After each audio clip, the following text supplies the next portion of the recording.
சிலை வணக்கம் செய்த அரபு நாட்டிலே சீர்திருத்த சேவை செய்த வல்லவர். தலை சிறந்த ஏக தெய்வ வீட்டிலே தரணி வாழ வழிவகுத்து தந்தவர்.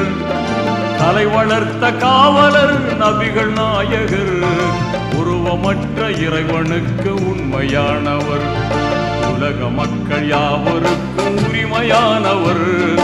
உருவமற்ற இறைவனுக்கு உண்மையானவர்.